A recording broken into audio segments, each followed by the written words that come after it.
Shalom teman-teman, kita berjumpa lagi di ibadah SLC pada hari ini. Bersyukur kepada Tuhan ada waktu untuk kita kembali bertemu dengan Tuhan kita.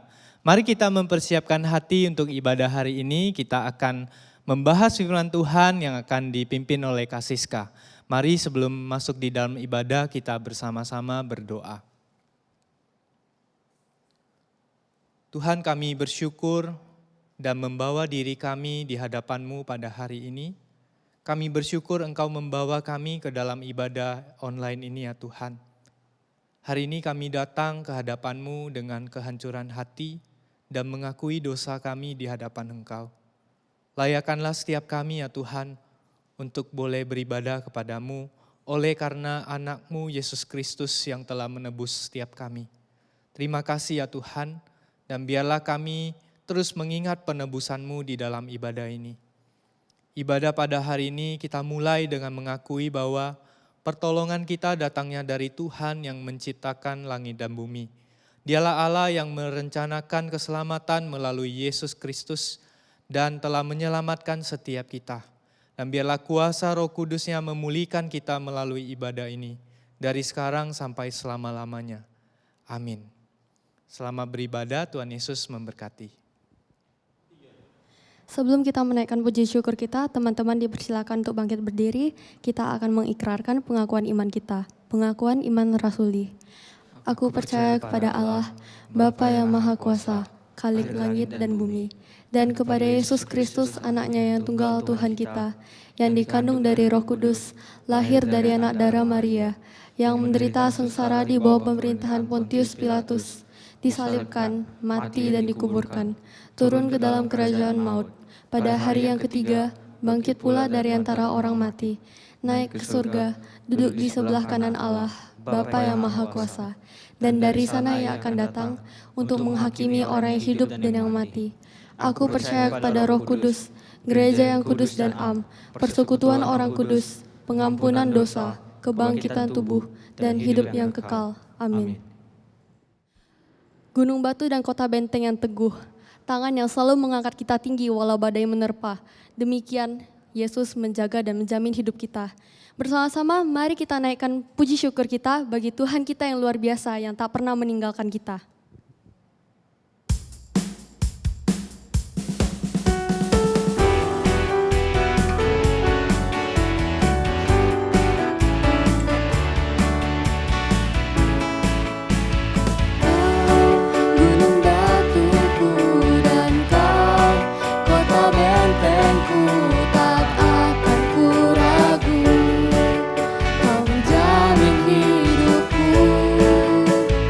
Kau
Yesus, dialah Tuhan yang benar. Dia yang menjadi kekuatan kita saat kita lemah.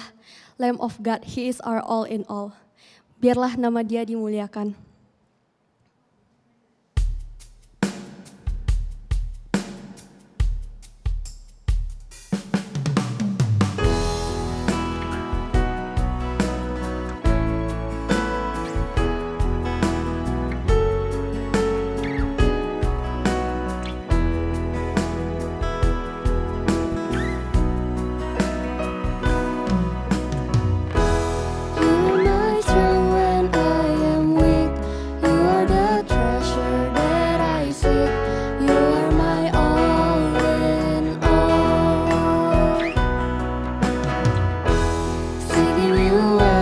Precious jewel, Lord, to give up, I'd be a fool. You are my all in all. Taking my sin, my cross, my shame, rising again, I bless your name. You are my all in all. When I fall down, you pick me up. When I am dry, you fill my cup. You are my all in all. Jesus, Lamb of God, worthy is your name. Jesus, Lamb of God, worthy is your name.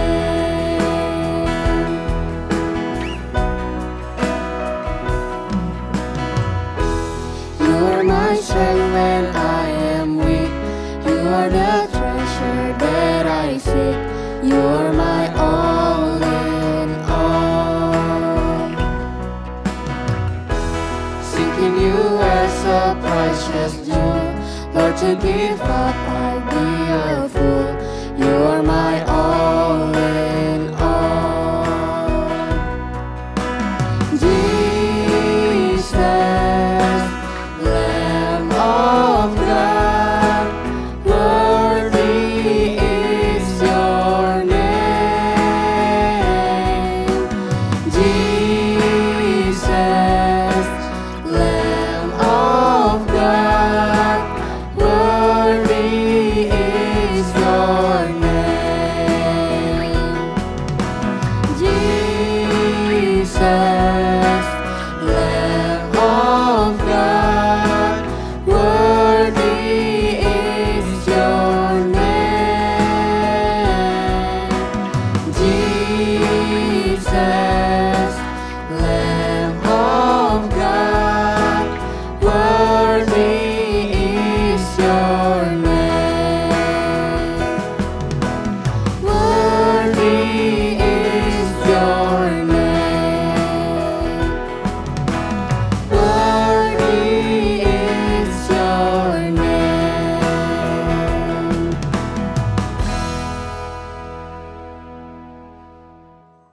Shalom teman-teman SLC, bersyukur hari ini kita masih dikasih Tuhan kesempatan untuk membaca dan merenungkan firman Tuhan. Untuk itu teman-teman, mari kita berdoa sebelum kita merenungkan firman Tuhan. Mari kita berdoa. Tuhan Yesus, terima kasih untuk anugerah-Mu di dalam kehidupan kami. Terima kasih kalau kami boleh ada sebagaimana kami ada pada hari ini. Di dalam ibadah SLC kami bersyukur Tuhan dan kami percaya ini adalah rancangan Tuhan. Tidak suatu kebetulan kami bisa mendengarkan firman Tuhan hari ini. Tetapi karena itu adalah kasih Tuhan, belas kasihan Tuhan kepada setiap kami. Agar hidup kami kembali disegarkan oleh firman dan kebenaran-Mu Tuhan.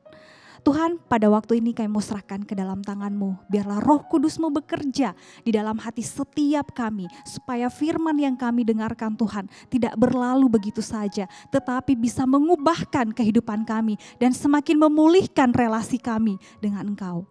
Terima kasih Bapak, ini doa kami. Dalam nama Tuhan Yesus kami berdoa. Amin. Baik teman-teman SLC, hari ini kita akan belajar satu kebenaran firman Tuhan yang mungkin teman-teman juga di Instagram sudah melihatnya. Tema kita hari ini adalah Home Shelter for Battlefield, atau rumah adalah tempat berlindung untuk medan perang. Tapi teman-teman agak susah ya kalau Kak Siska membayangkan tema ini tuh agak-agak ada dilema teman-teman. Kenapa? Karena bagi sebagian orang, sebagian dari kita, mungkin rumah memang adalah tempat yang aman buat kita. Tempat berlindung, tempat yang penuh dengan kasih sayang. Ada kehangatan di sana. Tempat kita bisa dibela oleh orang tua kita. Kita diterima apa adanya, kita dipuji, kita didukung. Rumah bagi sebagian orang, keluarga bagi sebagian orang bisa menjadi tempat untuk berlindung. Tapi teman-teman, dilemanya fakta-fakta juga menunjukkan, bahkan mungkin kita sendiri juga mengalami di dalam rumah, dalam keluarga kita, bahwa bagi sebagian orang, rumah mungkin tempat yang tidak aman buat mereka. Bagaimana caranya mereka mau berlindung? Sementara rumah bagi mereka adalah tempat yang tidak aman. Tempat yang paling dihindari. Tidak ada ketenangan di sana. Setiap hari kita menyaksikan konflik orang tua kita. Kita bertengkar dengan saudara kita. Kita melihat adik kakak kita, cece koko kita yang menyebalkan. Tidak ada kehangatan di sana. Bagi sebagian orang mungkin rumah seperti neraka di dunia. Teman-teman, Kak Siska juga pernah merasakan hal ini. Ketika Kak Siska SMP, rumah itu adalah tempat yang paling Kak Siska ingin hindari. Kenapa? Gak betah teman-teman. Tiap hari mama ngomel aja terus ya. Terus gak ada kehangatan di sana. Tidak ada keikatan emosi, secara emosi antara Kak Siska, mama dan juga adik-adik Kak Siska. Tempat yang sangat tidak nyaman. Sehingga Kak Siska selalu cari-cari alasan, ya bisa dikatakan juga berbohong juga untuk keluar rumah. Alasan kerja PR gitu ya, padahal enggak, main-main ke rumah temen gitu ya. Karena enggak betah di rumah teman-teman. Jadi pulang ke rumah itu tuh kalau mau makan atau tidur aja udah selesai. Enggak ada komunikasi, enggak ada relasi dengan yang lain. Rumah itu tempat yang sangat tidak enak gitu ya. Nah terus gimana dong? Kalau misalnya rumah bukan tempat yang aman buat kita, bukan tempat yang nyaman buat kita, orang tua bukan lagi tempat kita untuk berlindung, untuk mengadu, justru mungkin mereka yang menyakiti kita, atau mungkin keluarga kita sudah terlalu hancur teman-teman.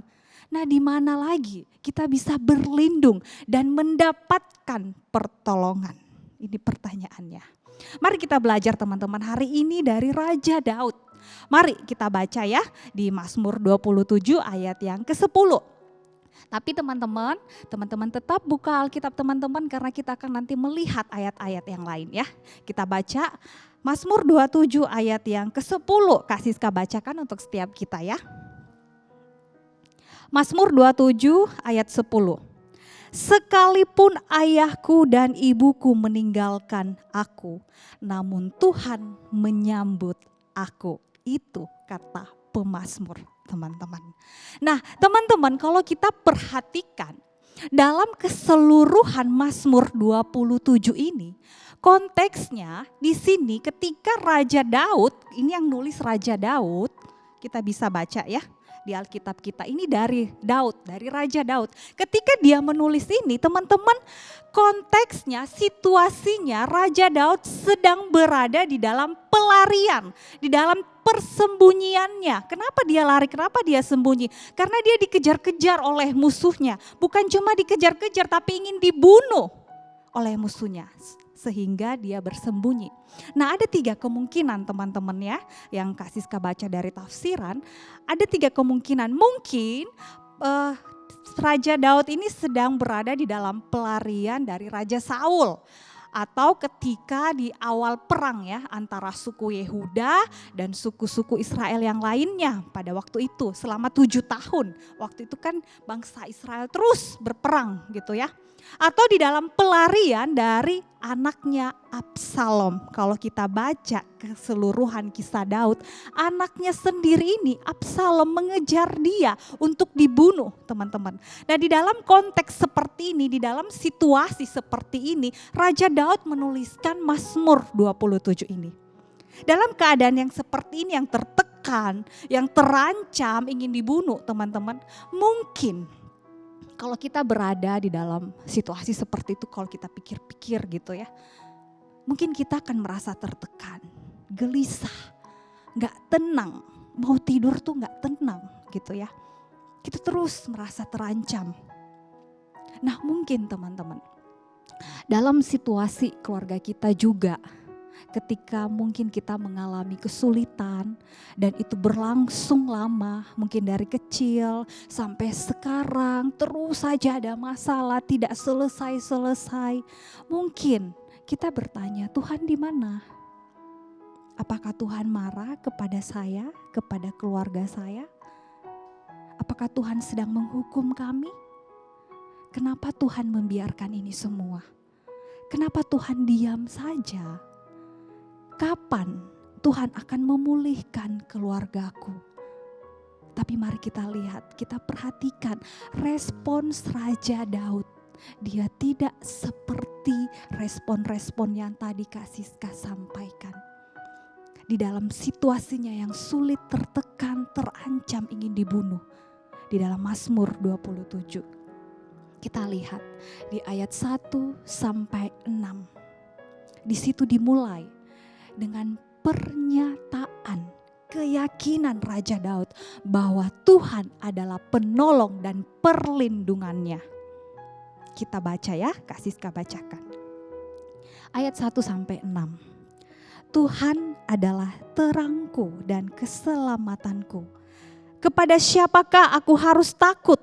Tuhan adalah benteng hidupku. Terhadap siapakah aku harus gemetar? Ketika penjahat-penjahat menyerang aku untuk memakan dagingku, yakni semua lawanku dan musuhku, mereka sendirilah yang tergelincir dan jatuh. Sekalipun tentara berkemah mengepung aku tidak takut hatiku. Sekalipun timbul peperangan melawan aku, dalam hal itu pun aku tetap percaya. Satu hal telah kuminta kepada Tuhan, itulah yang kuingini. Diam di rumah Tuhan seumur hidupku, menyaksikan kemurahan Tuhan dan menikmati bait-Nya. Sebab Ia melindungi aku dalam pondoknya pada waktu bahaya. Ia menyembunyikan aku dalam persembunyian di kemahnya. Ia mengangkat aku ke atas gunung batu. Maka sekarang tegaklah kepalaku mengatasi musuhku sekeliling aku. Dalam kemahnya aku mau mempersembahkan korban dengan sorak-sorai. Aku mau menyanyi dan bermazmur bagi Tuhan. Teman-teman, respon yang sesuatu yang tidak kita duga. Di situasi yang berbahaya yang mengancam nyawanya dia, kok dia bisa-bisanya. Dia masih percaya dan yakin, bahkan memuji Tuhan. Di dalam ayat 1 sampai 6. Teman-teman kita perhatikan lagi. Ayat 7 sampai 12. Itu mengungkapkan perasaan-perasaannya dan permohonannya minta tolong sama Tuhan. Teman-teman ketika kita percaya, kita beriman, kita yakin sama Tuhan. Bukan berarti kita tidak boleh mengeluarkan perasaan negatif kita kepada Tuhan. Bukan berarti kita berdosa ketika kita bilang sama Tuhan, Tuhan saya lelah, saya capek. Tidak teman-teman. Daud tetap mencurahkan semua isi hatinya kepada Tuhan. Kita bisa lihat ya. Nah kemudian teman-teman di ayat 13 sampai 14 itu ditutup dengan pernyataan bahwa dia tetap percaya pada Tuhan. Ia tetap teguh untuk menantikan Tuhan. Kita baca ya. Ayat 13 sampai 14. Sesungguhnya aku percaya akan melihat kebaikan Tuhan di negeri orang-orang yang hidup. Nantikanlah Tuhan, kuatkanlah dan teguhkanlah hatimu. Iya, nantikanlah Tuhan. Kok bisa juga gitu ya kayak begitu. Di dalam situasinya yang terancam, kok dia masih bisa mengajak kita, mengajak setiap orang yang membaca Mazmur ini untuk menantikan Tuhan, untuk kuatkan dan teguhkanlah hatimu. Dalam kondisi yang tertekan dan terancam berlangsung lama, teman-teman, Daud tidak cuma 1, 2, 3 hari gitu ya lari bersembunyi. Enggak, ini berlangsung lama teman-teman. Tapi kok Daud masih bisa punya hati respon yang seperti ini gitu ya. Kenapa dalam situasi-situasi sulit dalam hidup Daud, dia nggak pernah ada ketenangan dalam hidupnya. Teman-teman kalau kita baca ya, keseluruhan kisah Daud, Kasiska sampai capek sendiri loh. Merasakan ketika Kasiska ada di posisi Raja Daud. Capek loh teman-teman. Habis dikejar si Saul, tiba-tiba dikejar lagi anaknya Absalom gitu ya. Keluarganya hancur berantakan teman-teman. Bahkan anaknya sendiri ingin membunuh dia. Teman-teman benar-benar suatu situasi kehidupan yang sangat hancur. Tidak ada ketenangan gitu. Tetapi Alkitab menyebutkan beberapa kali bahwa Tuhan Allah sendiri yang menciptakan langit dan bumi ini, dia mengatakan hambaku Daud. Teman-teman, ini menunjukkan bahwa ketika kita menyebut orang itu hambaku, berarti orang itu berkenan kepada kita. Dia berkenan di hati Tuhan.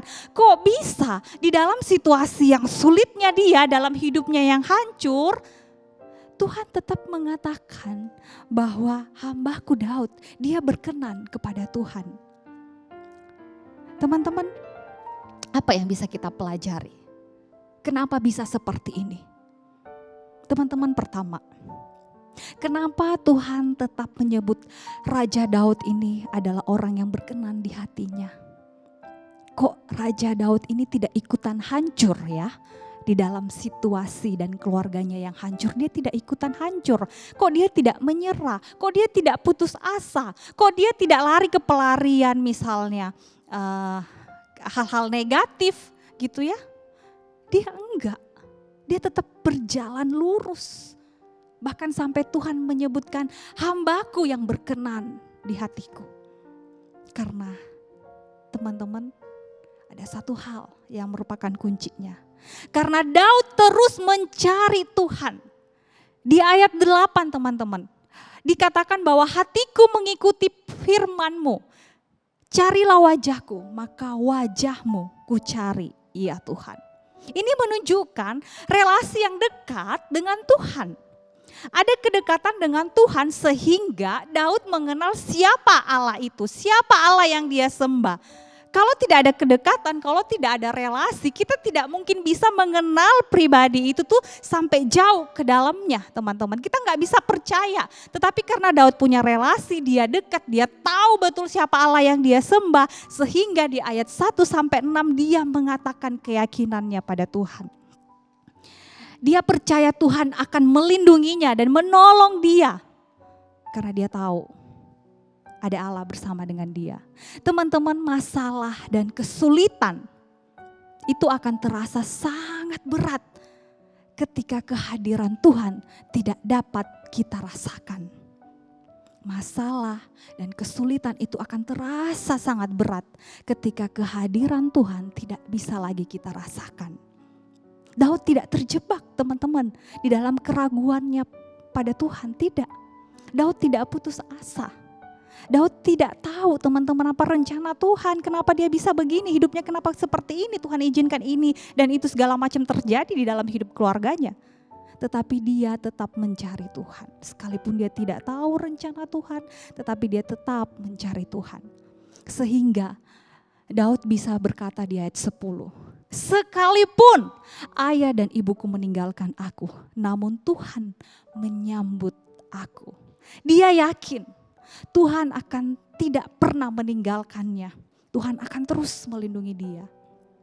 Teman-teman, mungkin keluarga kita di dunia ini tidak sempurna. Orang tua kita mungkin tidak sempurna. Ada begitu banyak keterbatasan, kelemahan orang tua kita. Saudara kita mungkin menjengkelkan. Tidak ada kondisi yang nyaman di dalam keluarga kita, di rumah kita. Yuk teman-teman, cari Tuhan. Berdoa sama Tuhan.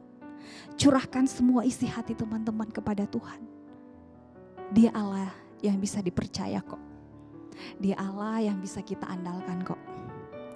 Kalau rumah tidak bisa lagi menjadi tempat perlindungan teman-teman, yuk kembali cari Tuhan. Datanglah berlindung sama Dia. Dia Allah yang hebat, teman-teman. Dia Allah yang gagah perkasa, Dia yang kuat. Dia sanggup melindungi kita. Meskipun keluarga kita sudah hancur berantakan, tidak ada harapan lagi mungkin, percayalah Tuhan tidak akan pernah meninggalkan teman-teman. Jangan menyerah ya. Jangan putus asa teman-teman. Masih ada teman-teman, saudara-saudara yang bisa mendukung teman-teman. Ada gereja, ada kakak-kakak pembina di SLC, ada teman-teman SLC, ada teman-teman cross, ada teman-teman sepelayanan di SLC. Teman-teman tidak berjalan sendiri. Jika butuh teman untuk cerita atau berbagi perasaan, ingatlah ada kami. Dan terlebih lagi ada Tuhan yang bersama dengan teman-teman. Amin. Mari kita berdoa. Tuhan Yesus, terima kasih untuk kebenaran firman Tuhan yang boleh kami dengarkan pada hari ini. Tuhan, ini kami Tuhan, dengan segala kondisi keluarga kami di rumah. Mungkin keluarga kami tidak sempurna Tuhan. Rumah bukan lagi tempat untuk kami bisa berlindung. Tetapi kami mau berserah kepada Tuhan. Mampukan kami Tuhan untuk selalu memiliki hati yang mau selalu mencari Tuhan. Mencari kehendak Tuhan. Karena sesuatu yang pasti di dalam dunia yang tidak ada kepastian ini adalah hanya Engkau Tuhan. Engkau Allah yang tidak pernah meninggalkan kami. Engkau Allah yang selalu akan menolong kami. Tuhan, biarlah Tuhan yang mengambil alih seluruh kehidupan kami. Biarlah rencana-Mu yang jadi dalam kehidupan kami Tuhan. Kami mau bawa hidup kami, diri kami, keluarga kami Tuhan. Tuhan, kami mohon belas kasihan-Mu untuk keluarga dari teman-teman yang mungkin tidak sempurna, yang mungkin kacau balau. Tuhan, pulihkan. Kami mohon belas kasihan-Mu.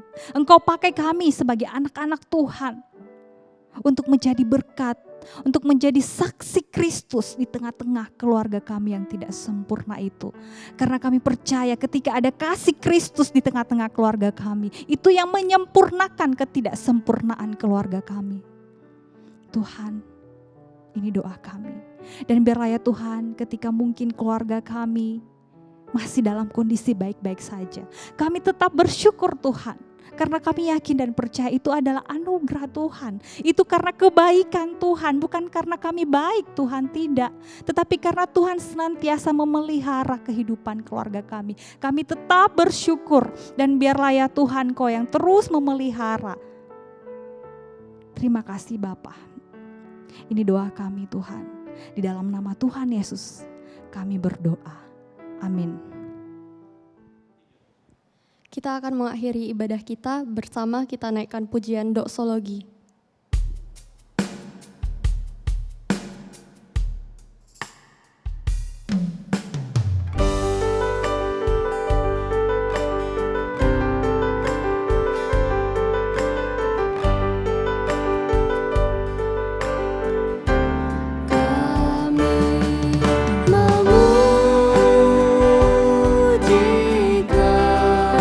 Kebesaran-Mu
teman-teman, mari kita berdoa untuk menutup ibadah kita pada hari ini.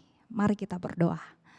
Tuhan Yesus, terima kasih untuk ibadah SLC hari ini. Terima kasih untuk setiap pujian yang boleh kami naikkan. Terima kasih untuk kebenaran firman Tuhan yang kembali kami dengarkan.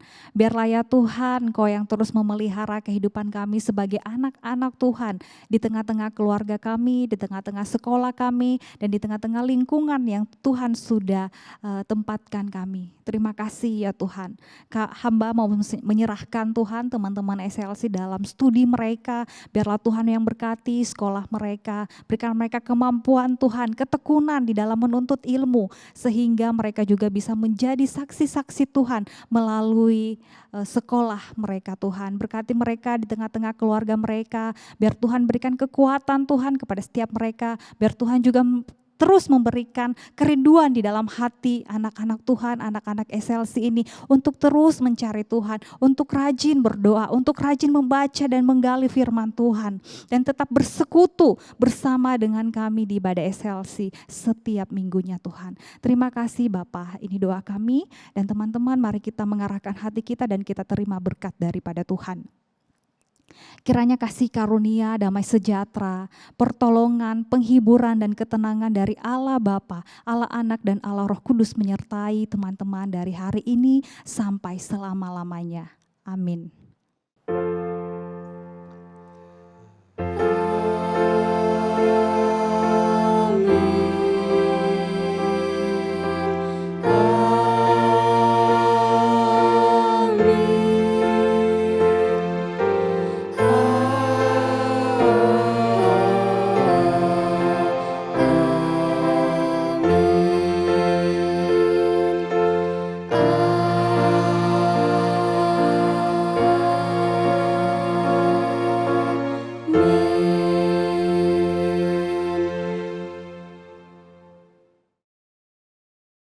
Shalom teman-teman. Teman-teman, bersyukur hari ini kita bisa beribadah dan mendengarkan kebenaran firman Tuhan. Bagi teman-teman yang terberkati atas ibadah hari ini, bisa di like dan share ke teman-teman kalian. Dan teman-teman jangan lupa terus ikutin Instagram kita di @slcpku. Dan teman-teman sampai jumpa minggu depan, kita akan bersama-sama beribadah kepada Tuhan. Be the salt, Be the light for Christ. Bye-bye.